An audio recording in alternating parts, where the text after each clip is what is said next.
Assalamualaikum teman-teman. Saya Olivia Latifa Azahra dari kelas 12 Keperawatan Babarsari, absen 27. Ini adalah tugas PKN dengan materi nilai-nilai Pancasila dengan kasus pelanggaran hak dan pengingkaran kewajiban. Di sini saya akan menunjukkan buku catatan PKN saya sebagai bukti saya sudah menulis materi tersebut.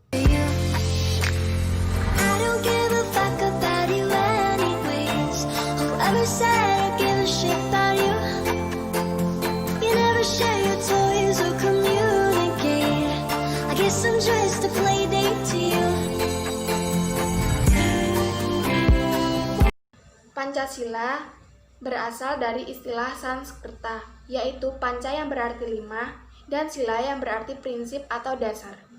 Pancasila merupakan pandangan hidup yang dapat membentuk masyarakat bangsa yang bermartabat, masyarakat yang berketuhanan yang Maha Esa, hingga masyarakat yang dapat mengedepankan keadilan bagi seluruh bangsanya. Di sini terdapat 3 nilai yang terkandung dalam Pancasila. Yang pertama, nilai dasar, yang kedua, nilai instrumental, dan yang ketiga, nilai praksis. Di sini saya akan menjelaskan definisi dari ketiga nilai tersebut. Yang pertama ada nilai dasar. Nilai dasar merupakan asas-asas yang diterima sebagai sifat mutlak atau menerima nilai dasar sebagai sesuatu hal yang tidak dipertanyakan lagi. Yang kedua ada nilai instrumental, yaitu pelaksanaan dari nilai dasar dalam wujud norma sosial atau hukum yang selanjutnya dikristalisasikan ke lembaga-lembaga. Dan yang ketiga, nilai praksis. Nilai ini yang sesungguhnya kita laksanakan dalam kenyataan. Nilai ini juga sama semangatnya seperti nilai dasar dan nilai instrumental. Butir-butir pengalaman Pancasila. A. Ketuhanan yang Maha Esa. Yang pertama, bangsa Indonesia menyatakan kepercayaan dan ketakwaannya terhadap Tuhan Yang Maha Esa.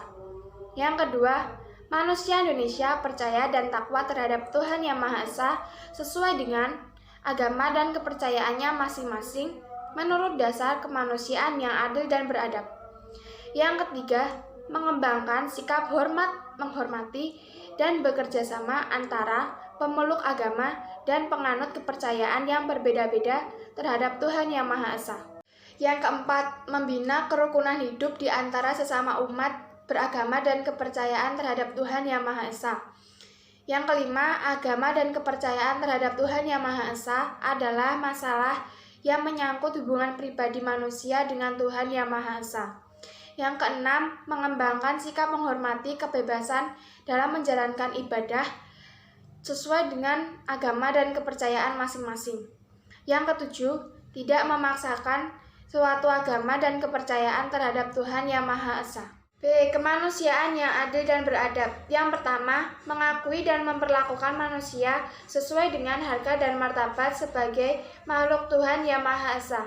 Yang kedua, mengakui persamaan derajat, persamaan hak, dan persamaan kewajiban setiap manusia tanpa membeda-bedakan agama, suku, ras, kepercayaan, jenis kelamin, hingga warna kulit. Yang ketiga, mengembangkan sikap saling mencintai sesama manusia.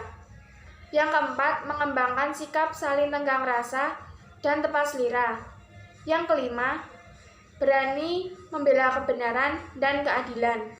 Yang keenam, bangsa Indonesia merasa dirinya sebagai bagian dari seluruh umat manusia. Yang ketujuh, mengembangkan sikap hormat menghormati dan bekerja sama dengan bangsa lain. C. Persatuan Indonesia. Yang pertama, mampu menempatkan kesatuan, persatuan, serta kepentingan dan keselamatan bangsa dan negara sebagai kepentingan bersama di atas kepentingan pribadi. Yang kedua, sanggup dan rela berkorban untuk kepentingan bangsa dan negara. Yang ketiga, mengembangkan sikap kebanggaan berkebangsaan dan bertanah air Indonesia. Yang keempat, mengembangkan rasa cinta kepada tanah air dan bangsa. Yang kelima, memelihara ketertiban dunia berdasarkan kemerdekaan, perdamaian abadi, dan keadilan sosial.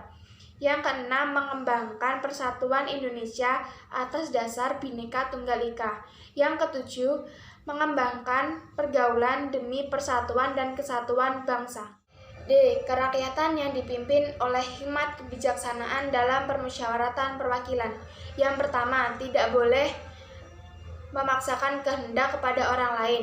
Yang kedua, musyawarah untuk mencapai mufakat diliputi oleh semangat kekeluargaan. Yang ketiga, menghormati dan menjunjung tinggi keputusan yang dicapai sebagai hasil musyawarah. Yang keempat, dengan iktikad baik dan tanggung jawab menerima dan melaksanakan hasil keputusan musyawarah. Yang kelima, mengutamakan kepentingan bersama di atas kepentingan pribadi dan golongan. Yang keenam, musyawarah dilakukan dengan akal sehat dan sesuai dengan hati nurani yang luhur. Yang ketujuh, keputusan yang diambil harus dapat dipertanggungjawabkan secara moral kepada Tuhan Yang Maha Esa. Menjunjung tinggi harkat dan martabat manusia, nilai-nilai kebenaran dan keadilan, mengutamakan persatuan dan kesatuan demi kepentingan keadilan sosial bagi seluruh rakyat Indonesia. Yang pertama, mengembangkan perbuatan yang luhur yang mencerminkan sikap dan suasana kekeluargaan dan kegotong royongan. Yang kedua, mengembangkan sikap adil terhadap sesama. Yang ketiga, menjaga keseimbangan antara hak dan kewajiban. Yang keempat, suka memberi pertolongan kepada orang lain agar dapat berdiri sendiri. Yang kelima, tidak menggunakan hak milik untuk hal-hal yang bersifat pemborosan atau gaya hidup mewah. Yang keenam, tidak menggunakan hak milik bertentangan dengan atau merugikan kepentingan umum. Yang ketujuh, suka menghargai hasil karya orang lain yang bermanfaat bagi kemajuan dan kesejahteraan bersama. Sekian dari saya mengenai materi nilai-nilai Pancasila dengan kasus pelanggaran hak dan pengingkaran kewajiban. Wassalamualaikum warahmatullahi wabarakatuh. About you every day. Guess it's time that I tell you the truth. If I share my toys, will you let me stay? Don't wanna leave this play date with you.